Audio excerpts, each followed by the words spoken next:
안녕하십니까.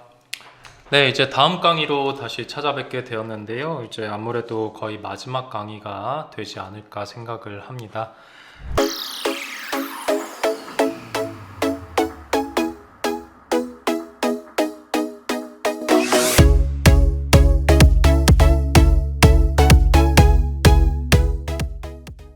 네, 은행원으로서의 덕목과 역량에 대해서 좀 정리하는 시간을 가져보려고 하는데요.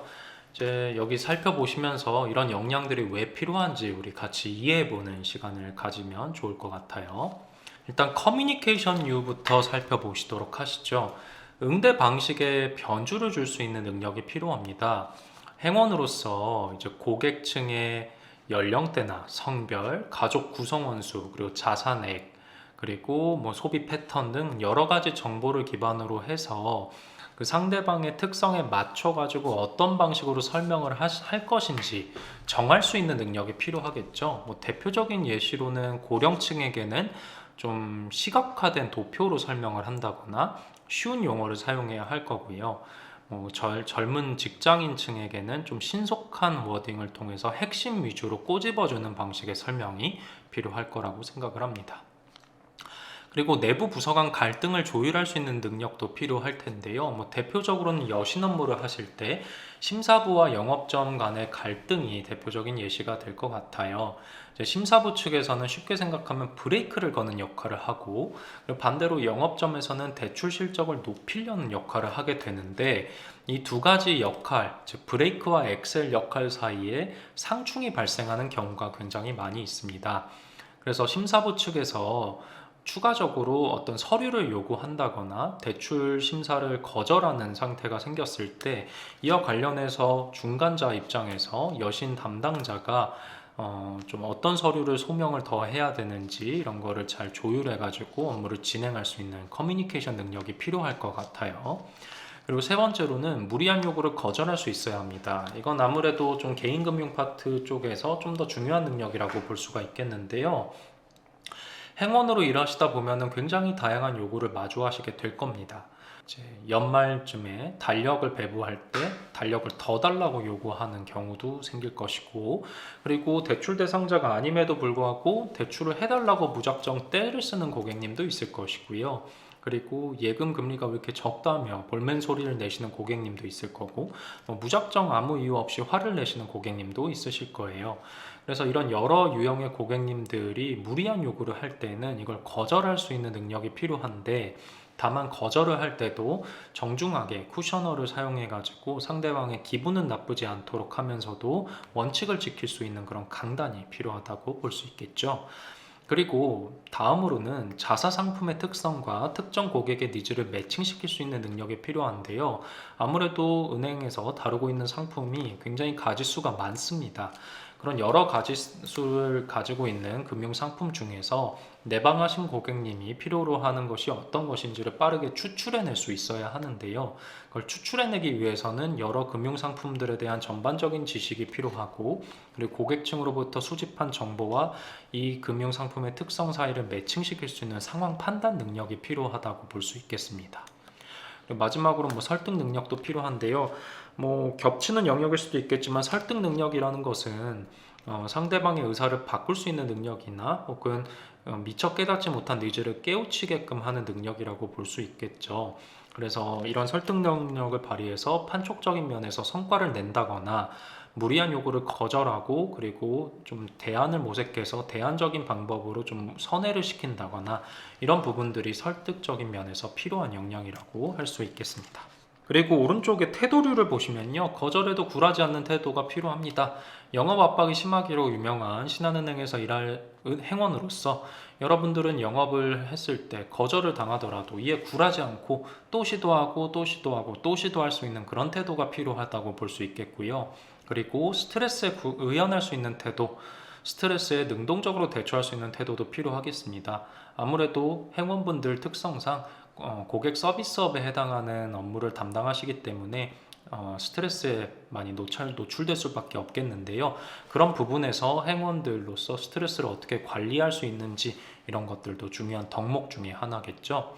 그리고 조직 지향성이 필요합니다. 아무래도 여러분들은 조직에 속해서 금융영업을 하는 업무를 담당하기 때문에요. 지점 내에서의 실적을 강화하는 거라든지 본사 차원에서 전략 상품으로 내려온 상품의 판촉을 실시하는 부분에서 좀 적극적으로 임해 주실 필요가 있고요. 이런 판촉을 권유받았을 때 혹은 판촉을 해달라고 본사나 지점장 차원에서 지시가 있었을 때 이를 적극적으로 수행에 옮기려는 그런 태도가 필요하다고 볼 수 있겠습니다. 그리고 의무 이상을 할 수 있는 능동성도 필요하다고 보는데요. 때로는 대출이 집행이 안 돼서 헛걸음을 하시는 고객님도 있고, 또 구비 서류를 적정하게 체크하지 못해서 돌아가셔야 되는 고객님도 있을 수 있습니다. 이럴 때 뭐 이런 사유로 안 된다라고만 설명드리는 것이 아니라 뭐 각종 기금류라든지 신용보증기금, 기술보증기금 혹은 지자체 관련해서 어떤 방식의 자금을 융통할 수 있는지 대안을 모색해 드린다거나 전화번호를 전달 드리는 것들, 그리고 추후에 어떤 궁금한 점이 있으면 연락을 달라면 명함을 건네는 행위들, 이런 것들은 의무 이상을 하는 어떤 능동적인 태도라고 볼 수 있겠죠. 고객 만족이 특별한 것에서 오는 것이 아닙니다. 고객이 기대한 것 이상을 좀 해주었을 때 고객은 감사함을 여기고 내점을 다시 할 확률이 높아지겠죠. 그런 의미에서 의무 이상을 할 수 있는 능동적인 태도가 필요하다고 볼 수 있겠습니다. 다음은 관리력인데요. 시간 관리 같은 거, 스케줄 관리 같은 게 굉장히 중요하겠죠. 마감 기한이 있는 업무가 많고요. 일별로 마감 업무를 진행하는 것도 있고, 또 본사 측의 감사를 대응하는 업무들도 있습니다.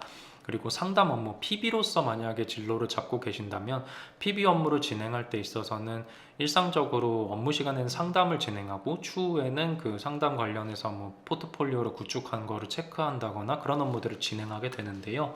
그런 부분에서 시간적인 약속을 잘 지켜야 되고 시간 내에 차근차근 업무를 신속하게 정확하게 마무리할 수 있는 능력이 필요합니다. 그리고 상품의 잔여한도나 조기 상환 상품 수익률 체크를 해줄 필요가 있는데요. 일종의 모니터링에 필요한 관리력이라고 볼 수 있겠습니다. PB 업무를 하시다 보면은 포트폴리오를 리밸런싱 해야 되는 경우도 자주 존재하고요. 또 수익률이 저조할 때는 새로운 전략을 제시한다거나 또 수익률이 일정 목표 수익률을 달성했을 때는 이걸 빠르게 청산하자는 제안을 한다거나, 그리고 또 특판 상품으로 나온 것들은 자기가 모시고 있는 고객님들께 빠르게 가입을 권유한다거나, 그런 것들을 하고 있으려면은 여러 가지 상품의 현황과 그리고 현재 수익률 등을 지속적으로 체크하고 관리하려는 그런 태도가 필요하고 역량이 요구된다고 할 수 있겠습니다. 그리고 마지막으로는 구비 서류 관리에 필요한 관리력도 필요하겠죠. 아무래도 개인이나 기업금융 측에서 개인금융 쪽이면 소득 관련된 자료나 건강보험 득실 확인서라든지 자격 득실, 그리고 기업금융 쪽에서는 여러 가지 담보 물건에 대한 평가들, 그리고 감정평가 자료들 혹은 그리고 기업의 신용평가 자료들, 법인 인감증명서 등 여러 가지 자료들이 필요한데요. 그럼 구비 서류가 목록별로 정확하게 있는지, 또 구비 서류가 유효기간 내에 있는 3개월, 보통 3개월의 유효기간이 있는 경우가 많은데요.